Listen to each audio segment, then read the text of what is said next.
Someone paid $5.3 million for a piece of Mars. Another big car company has given up on hydrogen. And it only took 2 years for Vimeo to realize deleting all of its TV apps was not smart. It's Friday, July 18th, and here's a quick look at tech in the news this morning from Engadget.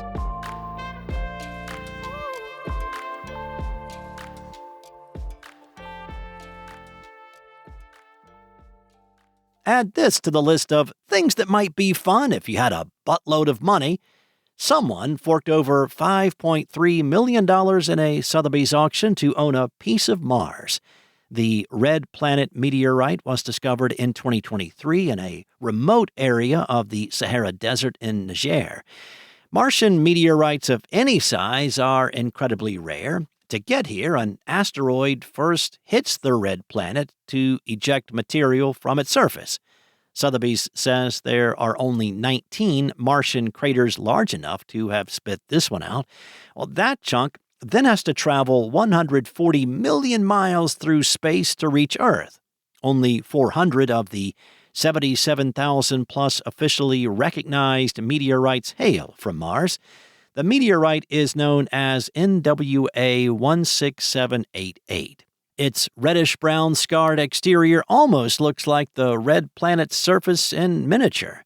This is also an exceptionally big Martian meteorite. It's about 70% larger than the second biggest piece of Mars found here on Earth. It measures 15 by 11 by 6 inches and weighs over 54 pounds. It is big enough to represent about 6.5% of all known Martian material on our planet. The winning bid was for $4.3 million after fees. That comes out to over $5.3 million, making it the most valuable meteorite ever sold. Before bidding, the auction house sent a small piece of the space rock to a lab, which confirmed its distinctly Martian chemical composition. The automotive giant Stellantis is pulling out of hydrogen. The company said it's killing its fuel cell development program in the face of limited availability of hydrogen refueling infrastructure, high capital requirements, and the need for stronger consumer purchasing incentives. To put that another way, it's realized that hydrogen EVs are facing the same set of challenges that it's not been able to overcome in the last 2 or 3 decades. It's a stark shift in tone from January of 2024, when the company promised to roll out a fleet of commercial fuel cell vehicles. Stellantis sells many of Europe's most popular panel vans. Now, back then, it said we would see hydrogen versions of those vehicles as well as smaller siblings with maximum ranges of 300 miles. The decision to pull the plug came relatively late, with the company saying it was due to begin production at its plants in France and Poland this summer. It added the decision to kill the range will not impact staffing in production or R&D, with employees transferred to other projects. It will, however, have to delicately negotiate its exit with Symbio, the fuel cell maker it bought a 1/3 share of back in 2023. Stellantis is not the first company that pledged to put its weight behind fuel cells only to pull back. Toyota has thrown a lot of time, effort, and money behind hydrogen, believing fuel cells would be preferable to battery electric vehicles. Hydrogen was, and has been for some time, an article of faith for fossil fuel companies, the car industry, and even some countries that lack their own energy reserves. After all, the promise of being able to pull theoretically limitless emission-free energy out of water is the stuff of dreams. Not to mention it requires much of the same knowledge and infrastructure used by the traditional oil and gas industry, and refueling can only take place at a commercial site. Now, while the hope was that hydrogen could be a cleaner, greener substitute for oil and gas, its inherent flaws always made that a non-starter.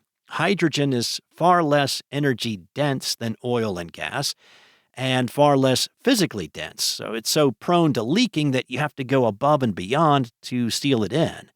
It's difficult to mass-produce cleanly, especially if you want to power every car in the world, unless you use a dirty process like the steam reformation of methane. So, rather than moving away from fossil fuels and emissions, you'd be further entrenching them into the system and adding to the problem. Now, there's a lot more to this Daniel Cooper article, and you can find it at Engadget.com. Vimeo, the business-focused video sharing and hosting platform, is bringing back its Apple TV app after ending support for all of its TV apps in 2023. While the company has not been trying to be a YouTube competitor for a while, TV apps were always more convenient than Vimeo's proposed solution of casting video from a smartphone or tablet. The rebuilt Vimeo Apple TV app lets you access Vimeo's curated library of staff picks, your personal library of uploaded videos, and anything you've saved to your watch list to watch later. Vimeo also says the app supports enhanced playback with chapters, speed controls, and multi-language options. The app is available to download and try now, provided your Apple TV is running tvOS 18 or later, and you have a free Vimeo account. Vimeo originally pivoted away from being a direct YouTube competitor back in 2017, several years before it dropped support for its apps. Since then, the company has kind of styled itself as more of an enterprise service, providing a way for businesses and professional creatives to host and sell videos, and even build their own streaming services. Spinning up a new TV app doesn't necessarily mean Vimeo is changing strategies, but if you've got some student films hanging out in an old Vimeo account, you now have a much easier way to watch them at home.